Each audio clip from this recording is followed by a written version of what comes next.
ኣነን ትመይን እንተ ዝጽብጽቦ ዘረባይ ምሉዕ ዕድመይ ምትዓጻጽፎ ንስቀይ ንትመይ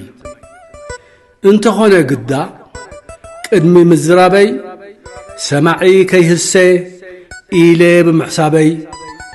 ጊዜ ይወስደለይ ቃላት ኣብ ምቕራበይ ናይ ዘረባ መምናህቲ ዘጋጠሞ መልሓስ ከም ኩሉ ማሰይቲ ኣይሕሰ ኣይልሓስ እዚ ምስላዚ ፈጢሩለይ ጉርሒ ሓንደልቕ ከይብል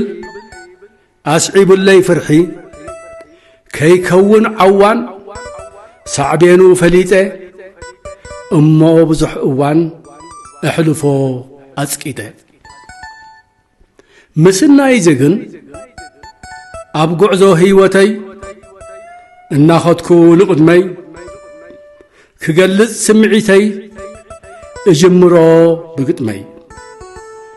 ክዕዘብ እሞ ጸንሕ ምስቕታይ ክፈርድ እቲ ስቕታ ምስ በጽሓ ብብልሓ ክትሓርድ ብርዐያ ክትስይፍ ንሜዳ ትወርድ ኣብ ቅድሚኣ ዝጸንሐ ሽዑዩ ዝወርዶ ንገሊኡ ክትላጺ ንገሊኡ ክትሓርዶ ንሳውን ክሳብ ክንደይ ምሳይሲ ክትዕገስ ንኹሉ ናይ ከብደይ ከተውፅእ ትብገስ ሽዑ ጉጉይ ኮነ በዳሊ ኣብ ቅድሚኣ ኣይጽናሕ እቲ ሓደ ክዋረድ እቲ ካልእ ክግናሕ ሕጂ ተዓዚበ እንተረአኹ ዕድመይ ፍርቁ እኳ ይቀረበ ኣይተፈጸመ ሕልመይ ግን እቲ ኣብ መጽሓፉ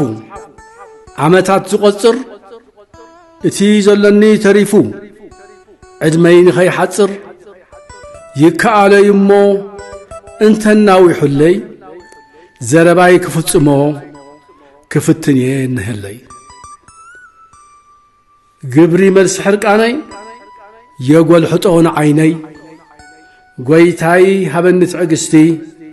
ብጽሑፍ ክዝቲ ዓሚኾየ ኸይዘብጥ ዓይኒ መን ከሕብጥ ኣጻብዕተይ ዓጢፈ ብብርዐይ ጽሒፈ ክሕጐስ ክምጐስ መልእኽተይ ኣሕሊፈ ግጥሚ ባእዲ ገብረ ኣብ ዓመት 2020